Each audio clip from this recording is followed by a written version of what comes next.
très heureux de pouvoir maintenant partager le message de Jésus avec chacun d'entre vous et de pouvoir pas conclure, parce que je le ferai dimanche prochain, de pouvoir conclure cette série de messages que j'ai commencé à Pâques et que je terminerai dimanche prochain, parce qu'il y a là déposé sur mon cœur et dans ma pensée un message, je le crois, pour l'Église, mais nous ne sommes pas encore à dimanche prochain.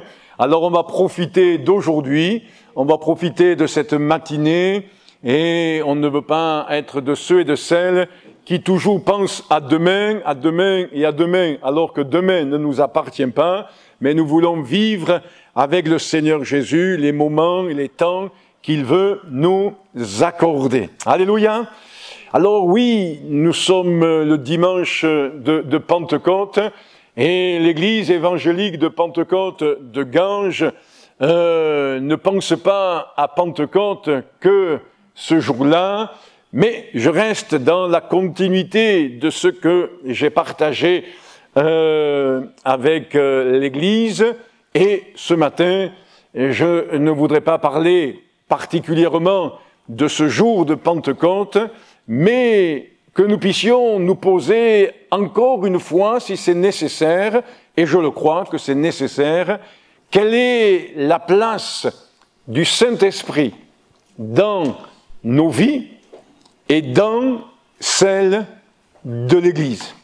Et pour ceux qui découvrent l'Évangile, pour ceux qui commencent à lire le message de Jésus-Christ, je ne voudrais pas parler d'une manière un peu compliquée, complexe et incompréhensible pour vous, mais quand nous parlons du Saint-Esprit, je le résumerai de cette manière-là, parce que c'est la vérité, nous parlons de l'Esprit de Jésus, ou de l'Esprit de Dieu, puisqu'ils ne font qu'un.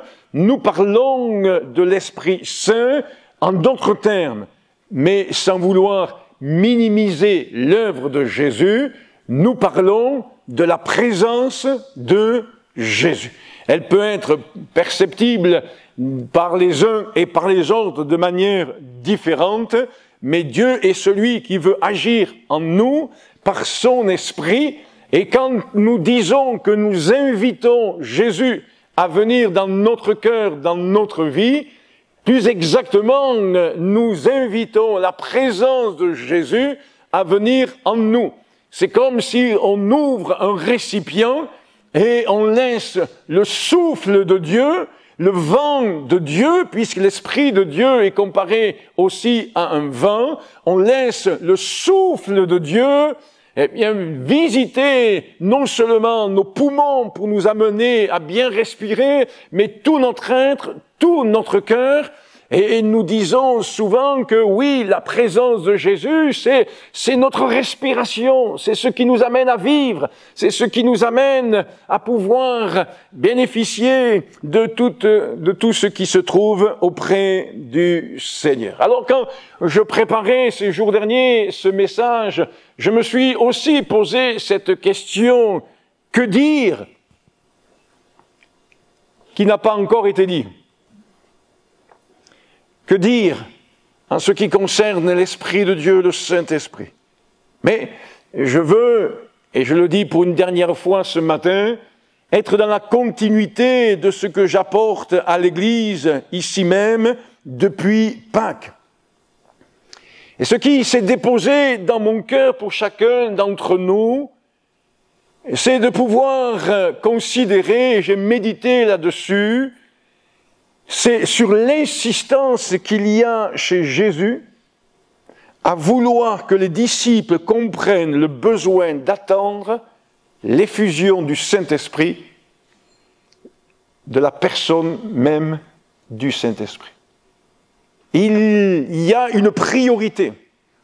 Et quand on relit les premiers versets du livre des Actes des Apôtres, on comprend bien que Jésus termine son service ici-bas sur cette terre, il y a l'ascension, nous en avons parlé dimanche dernier, et il va donner des paroles, et on comprend bien que c'est une priorité qu'il souhaite que les disciples puissent mettre en œuvre, en pratique, d'attendre ce que le Père a promis. Et nous voulons, dans cette question, quelle est la place du Saint-Esprit dans nos vies et dans celle de l'Église, comprendre qu'il y a quand même là à ne pas minimiser la personne et l'œuvre du Saint-Esprit. Ce n'est pas quelque chose que nous devons considérer comme secondaire, optionnel, mais bien prioritaire. Alors, j'ai posé cette question cette semaine à l'auditoire qui était rassemblé dans ce lieu. Que se passe-t-il dans l'Église quand l'Esprit de Dieu est absent? Que se passe-t-il dans nos vies quand l'Esprit de Dieu est absent? Et il y a une réponse qui a jailli spontanément dans l'auditoire. La réponse, elle n'est pas longue. Elle tient à un mot de 4 lettres, R-I-E-N. Rien. Vous le dites avec l'accent que vous voulez. Du midi ou du nord, rien. Et quand on réfléchit, on se dit, oui, c'est vrai. C'est le chaos. C'est le vide. C'est le tohu-bohu. C'est informe et vide. Pour reprendre des expressions que nous trouvons dans le livre de la Genèse, au tout début. L'Esprit de Dieu est là. Et la Bible nous révèle que l'Esprit de Dieu est partout. Il se meut partout. Il agit partout. La présence de Dieu, elle est partout. Partout. Même là où il y a des situations de péché, d'iniquité, de corruption, Dieu est partout. Ça ne veut pas dire que parce que Dieu est partout, Dieu approuve tout. Mais Dieu voit tout, Dieu sait tout, Dieu est partout, il est omniprésent. Mais est-il agissant? Voilà une question qu'il est intéressant de se poser. Dieu est partout, mais peut-il agir? L'Esprit de Dieu se répand, mais peut-il intervenir dans nos cœurs, dans nos vies, dans nos pensées? David, cet homme de l'Ancien Testament, a bien compris que Dieu est partout. Et il le dit très souvent au travers des psaumes. Alors, le but du message aujourd'hui, comme chaque fois, n'est pas de parler pour parler, de prêcher pour prêcher. Il y en a des discoureurs, il y en a des prêcheurs, il y en a des prédicateurs. Aujourd'hui, c'est très facile. Hier, je parlais avec quelqu'un et la personne m'a dit, voilà, j'ai eu besoin de faire un courrier à l'administration, à la MSA, et j'ai utilisé ChatGPT. Et ça lui a fait un joli courrier, pardon. Courtier, je ne sais pas, mais c'est autre chose, courtier. Un joli courrier. Eh oui. Mais ce que nous voulons, ce n'est pas des messages pour des messages. Et je le dis parce que je considère que là, moi, vous parlant ce matin, il y a aussi une responsabilité qui me concerne, qui m'incombe. C'est de vraiment dire, Seigneur, sois notre inspirateur. On peut chanter pour chanter, mais nous voulons chanter avec l'inspiration, nous voulons chanter avec l'esprit. On peut prier, mais il y a prier et prier, et nous voulons faire en sorte que tout ce que nous faisons, tout ce que nous disons, tout ce que nous accomplissons, au nom de l'Éternel, au nom de Dieu, soit animé de ce souffle dont je parlais tout à l'heure. Alors lisez avec moi dans Jean au chapitre 16, ce sont des textes qui se trouvent avant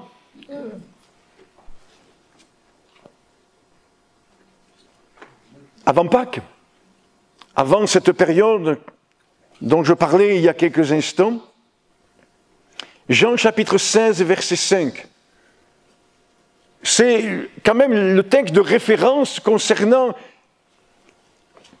le désir de Jésus et la préparation, j'allais dire pédagogique, mais aussi spirituelle que Jésus fait pour que les disciples comprennent qu'il va y avoir une continuité.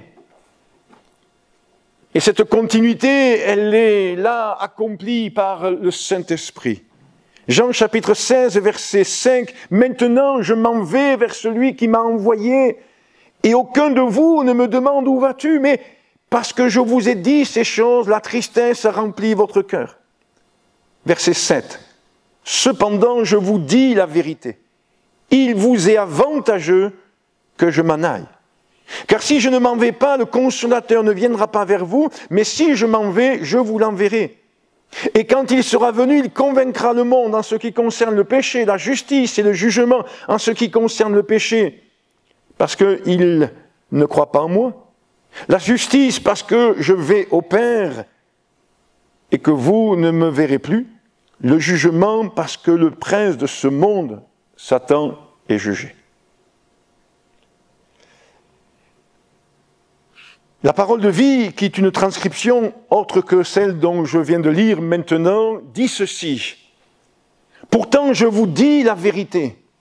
Il vaut mieux pour vous que je parte. En effet, si je ne pars pas, celui qui doit vous aider ne viendra pas à vous, mais si je pars, je vous l'enverrai. » Nous avons lu tout à l'heure, « Il vous est avantageux que je m'en aille. » Là, il nous est dit, un peu, avec un français un peu plus actuel, il est dit ceci, « Celui qui doit vous aider ne viendra pas à vous. » Et nous voulons comprendre cela, c'est avantageux. Et donc, si Jésus dit que c'est avantageux qu'il s'en aille pour que son esprit puisse venir et se répandre dans le monde entier, là où il y a des hommes et des femmes qui confessent son nom, qui se réunissent comme nous cherchons à faire au nom de Jésus-Christ, nous comprenons bien que c'est un plus. Et je voudrais que nous puissions comprendre cela ce matin. Et quelque part, si c'est un plus, alors nous devons être assoiffés, désireux de connaître cela. Alors j'anticipe un peu dans la prédication en vous proposant de lire le psaume 42, parce que j'en parlerai dans le déroulement du message. Psaume 42, nous lirons les 3 premiers versets. Psaume 42, versets 2 et 3. Et je chercherai ensuite à entrer rapidement dans le sujet, dans le message, je le crois, que Dieu veut déposer dans la vie de chacun d'entre nous. Et vous qui venez de mettre votre foi en Jésus, vous qui venez de découvrir Jésus, eh bien comprenez que la vie de Jésus, elle est abondante, et elle est abondante par le Saint-Esprit. Et c'est l'Esprit de Dieu qui donne en nous une abondance. C'est pas simplement le fait de se réunir, c'est pas simplement le fait de lire la Bible, c'est pas simplement d'avoir la foi, mais c'est l'Esprit de Dieu agissant en nous. Et comme Dieu est infini, sa vie en nous, elle est abondante. Psaume 42, verset 1. « Comme une biche soupire après toi, ô Dieu, mon âme a soif de Dieu. » Du Dieu vivant, quand irai-je et paraîtrai-je devant la face de Dieu? Et vous pourrez peut-être à la maison, à votre domicile, lire tout ce psaume. Mais nous retiendrons simplement ceci. Ainsi, mon âme soupire après toi, ô Dieu, comme une biche soupire après des courants d'eau. Ainsi, mon âme soupire après toi, ô Dieu. Ce que je retiens donc de ces 50 jours qui précèdent l'effusion du Saint-Esprit, c'est que Jésus a préparé ses disciples à comprendre qu'ils ne peuvent pas vivre sans lui. Et sans Jésus, c'est vivre sans l'Esprit de Jésus. C'est ce qu'il dira dans Jean 15, j'en fais souvent mention, sans moi vous ne pouvez rien faire. Sans Jésus, c'est être sans son esprit, sans sa présence, je l'ai dit en introduction. Et c'est la même chose pour chacun d'entre nous. Les circonstances et les situations seront différentes. Mais à un moment donné, il faut que chacun de nous puissions faire ce constat. C'est que sans l'Esprit de Dieu en nous, c'est la misère. Sans l'Esprit de Dieu agissant, pas simplement en nous, mais agissant en nous, c'est la pauvreté. Sans l'Esprit de Dieu agissant au milieu de nos rassemblements, c'est une stérilité chronique. C'est ce qui, des fois, a amené les gens à tourner le dos à tout ce qui est du christianisme. Pourquoi? Parce que ils sont venus dans des lieux religieux et ils sont ressortis en disant « mais c'est mort. On ressent rien. » Il n'est pas question de ressentir des émotions qui, après, eh bien, disparaissent quelques secondes ensuite, après ce moment, mais il est question de pouvoir ressentir la profondeur de l'amour de Dieu, de la bonté de Dieu, que Dieu est une réalité, que Dieu est agissant, vivant, que Dieu répond à la prière, que Dieu travaille avec nous. C'est ce que nous dirons et partagerons dimanche prochain, parce que Dieu est un Dieu qui veut travailler, œuvrer avec ceux et celles qui confessent son nom. Oui, sans l'Esprit de Dieu agissant au milieu des rassemblements faits en son nom, alors c'est une stérilité, c'est une pauvreté. On comprend pourquoi le psalmiste, dans le psaume 42, va dire ceci, eh bien, comme une biche soupire après des courants d'eau, ainsi mon âme soupire après toi, ô Dieu. Je pourrais développer cela plus tard, mais je le dis en résumé, la biche dans la parole de Dieu symbolise l'amour et la liberté. Et si vous voulez avoir des détails, je pourrais vous les donner plus tard. Et combien nous pouvons considérer que cette biche nous parle ce matin de la femme et de l'homme régénérés, transformés par le Seigneur Jésus, qui a découvert au travers de Jésus l'amour véritable, l'amour parfait et la liberté.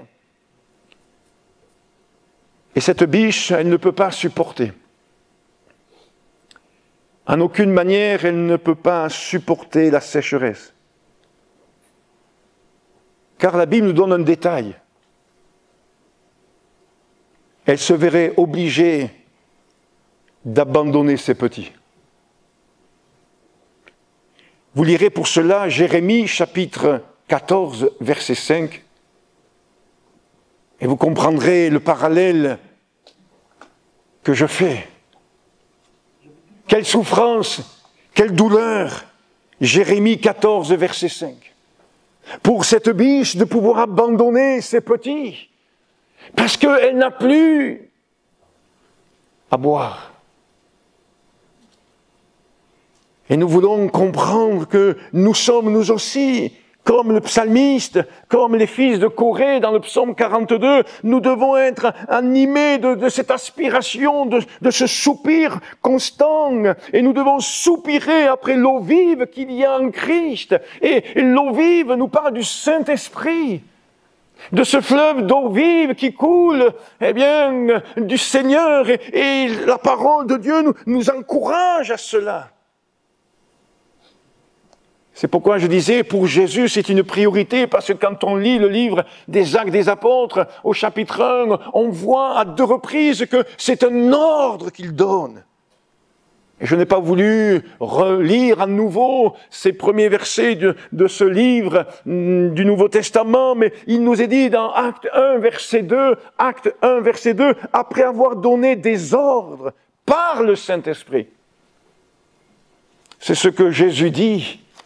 Il se permet de donner des ordres, mais combien c'est précieux de pouvoir donner, eh bien, des ordres qui sauvent, des ordres qui amènent à la vie, des ordres qui, eh bien, préservent du mal, des ordres qui nous protègent du danger, des ordres qui nous protègent de la misère, de la pauvreté, de la mort, parce que c'est ça, les ordres que Dieu nous donne. Il ne nous donne pas des ordres pour avoir un esprit dominateur sur nos vies, sur nos pensées, sur nos âmes. Non, il nous donne des ordres parce que, eh bien, il y a un danger, parce qu'il y a un danger de pauvreté, il y a un danger de religiosité, il y a un danger de misère, il y a un danger de stérilité et spirituelle. Et c'est pourquoi il nous donne des ordres pour que nous puissions comprendre que si nous suivons ces ordres, alors la vie de Dieu prend place. Quelle est la place du Saint-Esprit dans ma vie?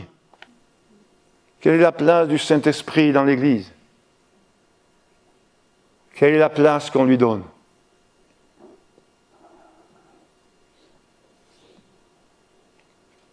Au chapitre 1 et au verset 4, toujours du livre des Actes des Apôtres, il nous est dit « il leur recommanda ». Dans la traduction « parole de vie » que je mentionnais tout à l'heure, il dit ceci « il leur donna cet ordre ». On comprend bien que pour Jésus, c'est pour ça que mon introduction était dans ce sens, il y a une insistance. Il y a là une dimension prioritaire. On ne peut pas faire abstraction de ce que Jésus ordonne et donne comme directive à son Église, qui va devoir se développer sans sa présence physique, mais avec sa présence spirituelle. Les bonnes œuvres ou les bonnes dispositions ne suffisent pas. Je fais juste un lien rapide ou un rapprochement avec ce que les disciples ont vécu. Ils ont été souvent bien disposés, ils ont accompli des œuvres. Pierre a été très souvent bien disposé. Mais nous voyons qu'il leur manque l'assistance du Saint-Esprit. Cette dynamique, ce dynamisme que produit l'Esprit. Puisque quand on lit toujours ce premier chapitre des Actes des Apôtres, il nous est dit, vous recevrez une puissance. Et le mot puissance, c'est le mot qui a donné dynamisme, dynamo, qui amène à la vie.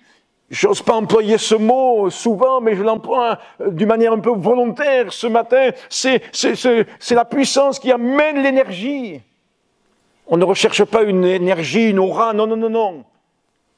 Mais c'est ce qui amène à la vie, un dynamisme. Et le témoignage de Jésus, que les disciples ont pu voir, entendre, et sa vie qu'il a eue sur cette terre témoigne de l'absolue nécessité d'avoir l'Esprit de Dieu en nous.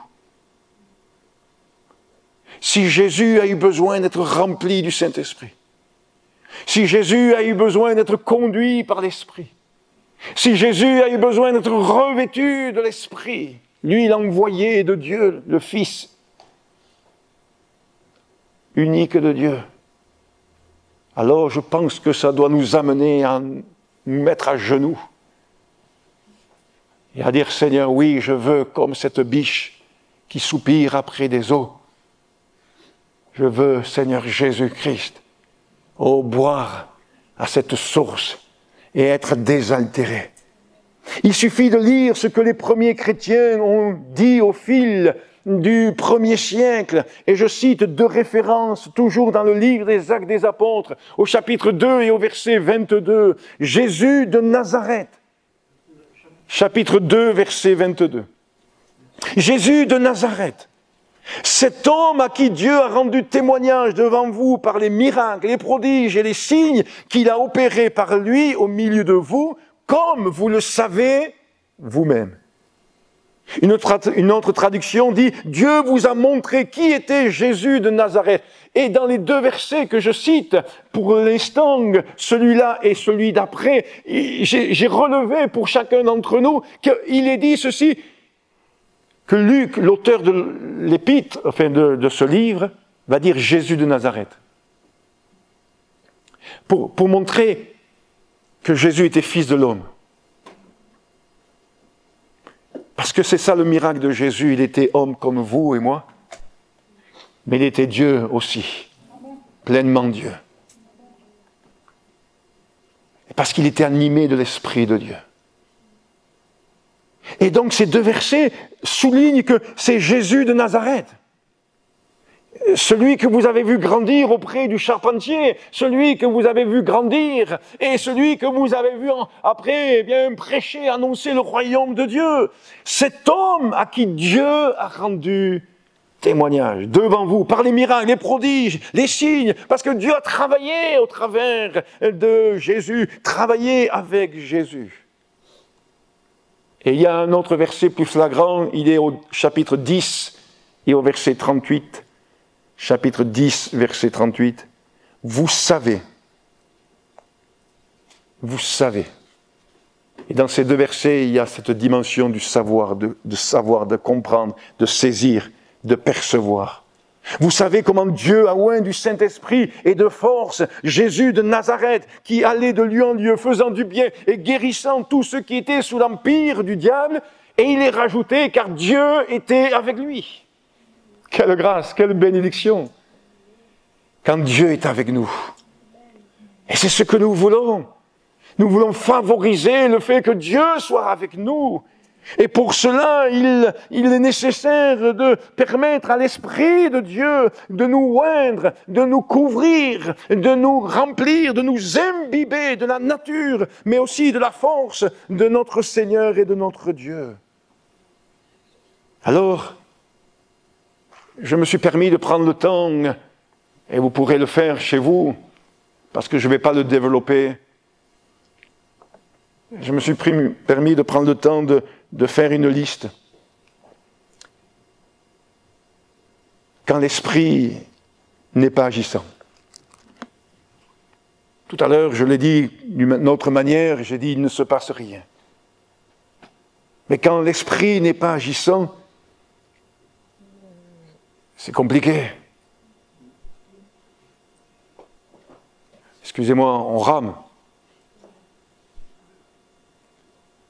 On dit les choses, mais il n'y a pas de répercussion. Ça n'impacte pas les cœurs. On dit, on répète, mais il n'y a pas... Nos paroles ne sont pas suffisantes. Nos mots ne suffisent pas. Vous avez bien sans doute compris les uns et les autres que parfois c'est bien intentionné qu'on dit les choses.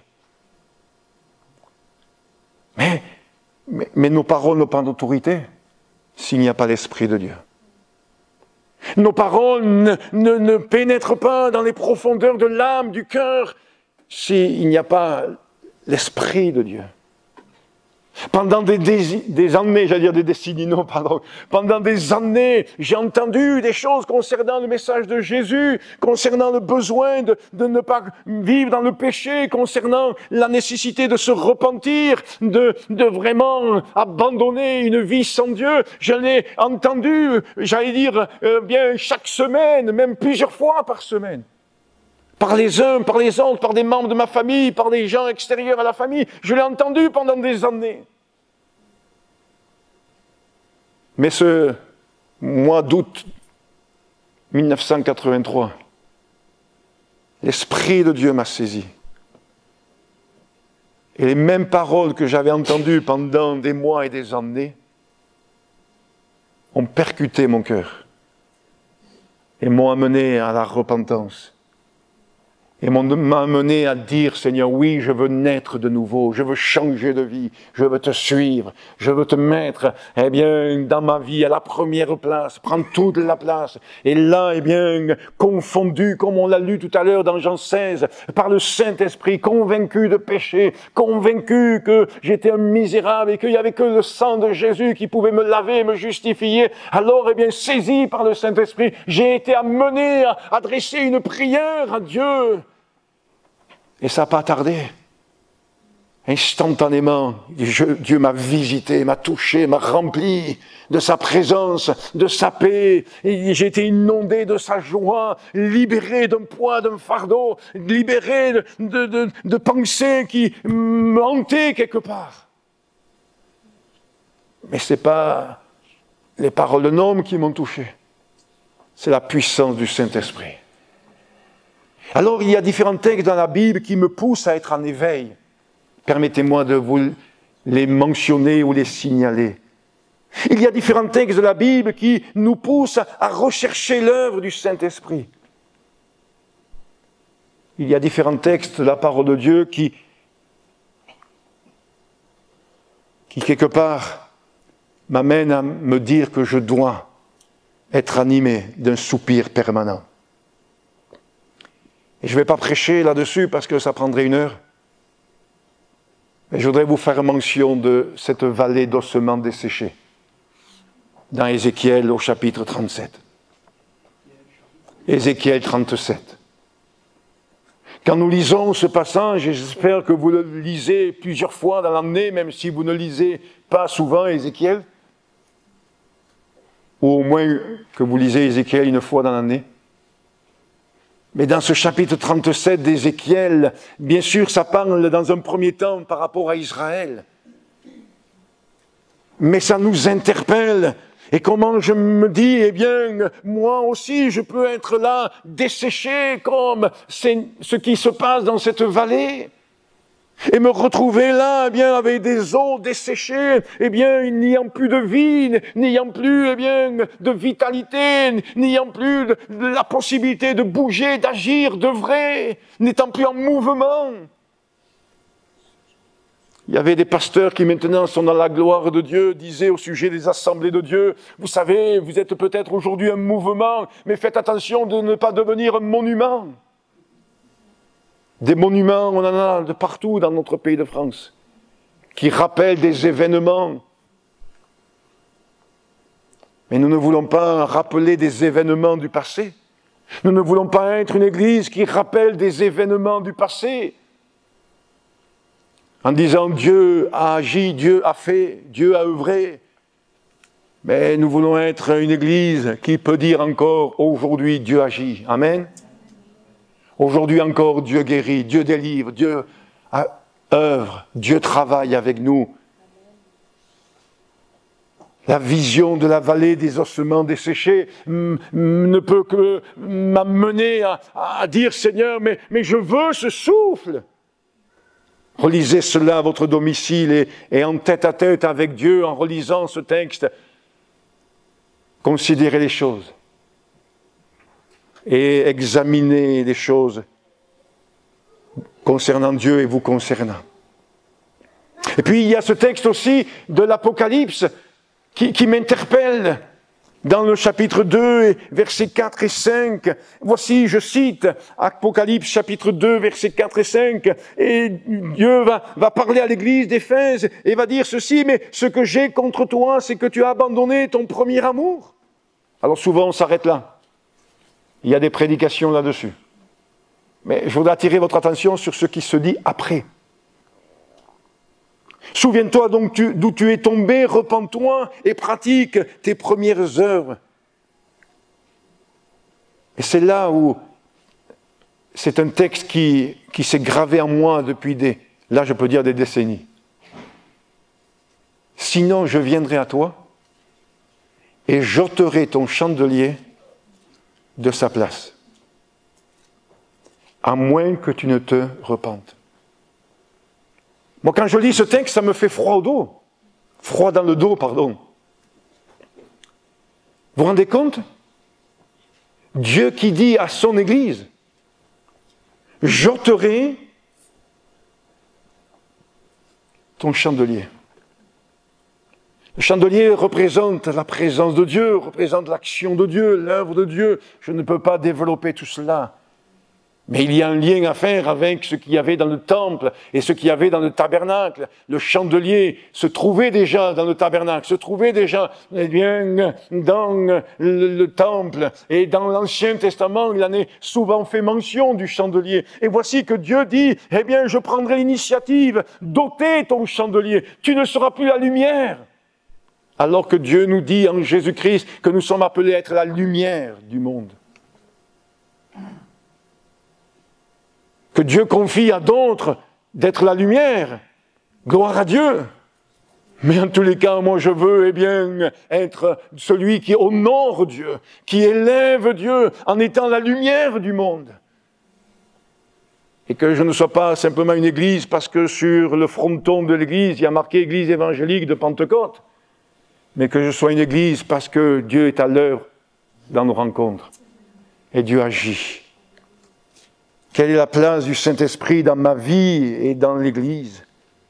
Que dire lorsque nous nous rappelons par l'Esprit de Dieu et lorsque notre lecture quotidienne de la Bible nous amène dans Matthieu au chapitre 25, où là, dans ce chapitre, nous pouvons constater qu'au travers de la parabole des vierges folles et sages, il y a là un avertissement du Seigneur, Matthieu chapitre 25. Que dire alors, de cette parabole qui ne peut que nous interpeller et qui ne peut que nous amener à de la vigilance, nous amener à de la prudence, nous amener à de l'humilité, nous amener comme, à cette biche qui soupire après des eaux vives.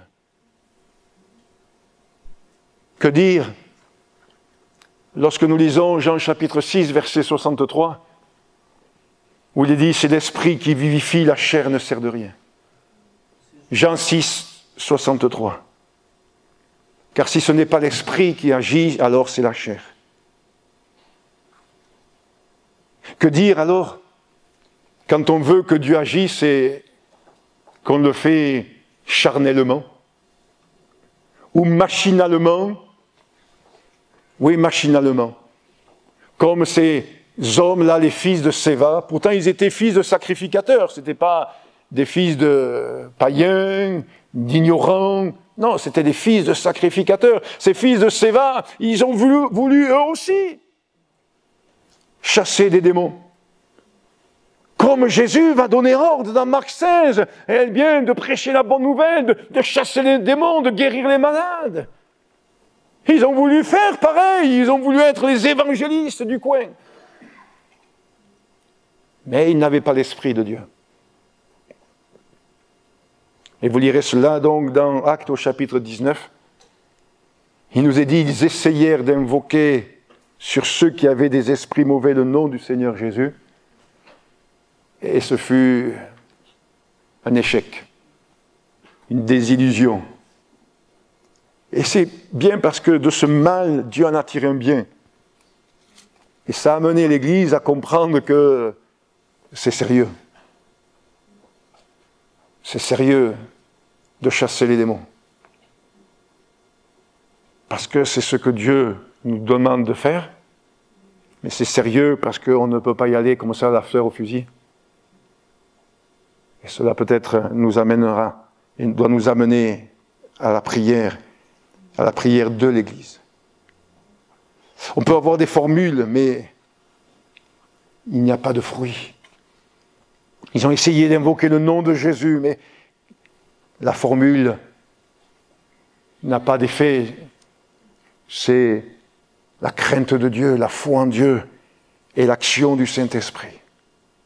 Alors, s'il n'y a pas l'Esprit de Dieu, le travail sera vain. C'est pourquoi je ne peux pas dissocier ce que je vous partage ce matin avec ce que je vous partagerai dimanche prochain, parce que quand on lit les textes, on s'aperçoit que l'Esprit de Dieu est à l'œuvre, l'Esprit de Dieu est une priorité pour Jésus, pour que les disciples puissent être équipés et pour que les disciples en soient revêtus. Et puis il nous est dit, Dieu travaillait avec eux. Et nous l'avons vu et nous le voyons chaque fois que nous annonçons l'Évangile, le dimanche après-midi, le mercredi soir, nous lisons des textes de la parole de Dieu où il nous est bien montré que c'est Dieu qui confirme, c'est Dieu qui délivre, c'est Jésus qui guérit, c'est Jésus qui sauve. Alors je termine. Parce qu'il leur a été demandé d'attendre ce que le Père a promis. Ne soyons pas comme Saül dans l'Ancien Testament qui n'a pas attendu, qui a forcé la main. Je le dis pour ceux qui peuvent connaître ce texte, je m'excuse pour les autres si vous ne connaissez pas encore cette référence. Une attente qui ne sera pas vaine. On n'est pas là, chers amis, parce que c'est des fois ce qui peut se voir. On n'est pas là pour ordonner au feu de descendre. Je regardais, il y a quelque temps en arrière, un rassemblement qui a eu lieu dans un pays. Et dans ce pays, l'orateur n'a eu qu'une seule idée à un moment donné, farfelue, de dire ceci, voilà, le feu du Saint-Esprit va descendre sur l'auditoire. Soyez prêts, 1, 2, 3, feu!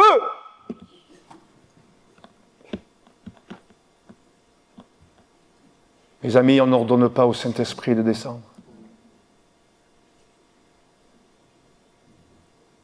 Comme une biche soupire après des courants d'eau. Ainsi mon âme soupire après toi, ô Dieu. Que Dieu fasse que nous ayons les uns et les autres ce soupir renouvelé. Parce que c'est vital. La biche n'est pas comme le dromadaire ou le chameau, permettez-moi de faire ce parallèle qui est un animal où le chameau et le dromadaire sont des animaux qui peuvent garder, stocker de l'eau et ne pas s'abreuver pendant des semaines. Je ne veux pas vous mépriser en disant cela, ne soyons pas des chameaux. Mais comme une biche soupire après des courants d'eau. Soyons de ceux qui comprenons que régulièrement j'ai besoin de cela. Mais exprimons à Dieu cette soif profonde. C'est pourquoi j'ai évité d'introduire le message, et je conclus, en vous lisant un texte qui est très connu par les lecteurs de la Bible, par les chrétiens nés de nouveau. C'est ce texte de Jean chapitre 7, versets 37 à 39. On le connaît par cœur, mais que Dieu fasse qu'il soit là, actualisé chaque jour dans notre esprit, dans notre cœur. Il est dit, si quelqu'un a soif, qu'il vienne à moi et qu'il boive, et des fleuves d'eau vive jailliront de son sein. Et il nous est dit que le Seigneur Jésus-Christ parlait, du Saint-Esprit qui devait être donné. Et qu'il n'avait pas été encore donné parce que Jésus n'avait pas été encore glorifié. Et nous avons dit dimanche dernier que c'est une bénédiction pour nous, que Jésus soit, allé vers le Père dans ce moment de l'ascension et qu'il soit allé auprès de son Père. Il a été glorifié, il est dans la gloire. Et maintenant, il veut répandre son esprit sur nous. Alors, soyons de ceux qui attendons activement, qui attendons avec persévérance. Et puis, permettez-moi de le dire comme cela, parce que c'est ce que nous voyons. Ils étaient 12 au départ, ils étaient 120 le matin de Pentecôte. Ils ont aussi attendu ensemble. Ce n'est pas quelque chose qui doit être individualisé. Mais cette attente, elle doit être aussi commune dans nos réunions de prière, dans les moments où nous prions le Seigneur. Nous devons nous attendre à l'action du Saint-Esprit, à ce que les murs tremblent, pas parce que on le chante, mais parce que, oui, c'est ce bruit dont il est parlé dans Actes au chapitre 2, le bruit de l'Esprit, le bruit du vent qui vient d'en haut et qui va nous accompagner dans cette vie de plénitude, de victoire, de délivrance et dans cette vie d'annonce de l'Évangile. et bien que nous nous recueillions et que nous demandions au Seigneur de souffler sur nous par son esprit. Alléluia. Que dire, Seigneur, qui a déjà été dit? Il n'est pas question pour ton serviteur ce matin de dire autre chose que ce que ta parole dit. Il est simplement question, Seigneur, pour ton serviteur d'encourager ton peuple, ton Église, à entrer dans ce que le Père a promis. Seigneur, que cette promesse puisse se réaliser dans la vie de chacun ici présent et dans la vie aussi de ceux qui découvrent l'Évangile. Qu'ils puissent non seulement trouver le salut, le pardon de leurs péchés en toi, mais aussi cette vie d'en haut, cette vie de l'Esprit. Seigneur, bénis ton Église, souffle sur ces rassemblements, aide-nous à venir dans ta maison avec cette soif, que l'Esprit de Dieu nous anime, que l'Esprit de Dieu nous saisisse, que l'Esprit de Dieu nous qualifie, que l'Esprit de Dieu accorde les dons, que l'Esprit de Dieu confirme la parole, que l'Esprit de Dieu amène à ce que nous puissions dire, oui, Dieu travaille avec nous. Oh, nous le voyons à l'œuvre dans les cœurs, dans les vies, dans les foyers. Il y a des réconciliations, il y a la paix qui s'installe, il y a la guérison, il y a le salut, il y a des délivrances, les démons sont chassés. Oui, Seigneur, donne-nous de venir, Seigneur, à toi. Donne-nous de venir dans les rencontres de l'Église, Seigneur, avec cette soif de voir ton Esprit descendre avec force et puissance pour ta gloire, au nom de Jésus. Amen. Amen.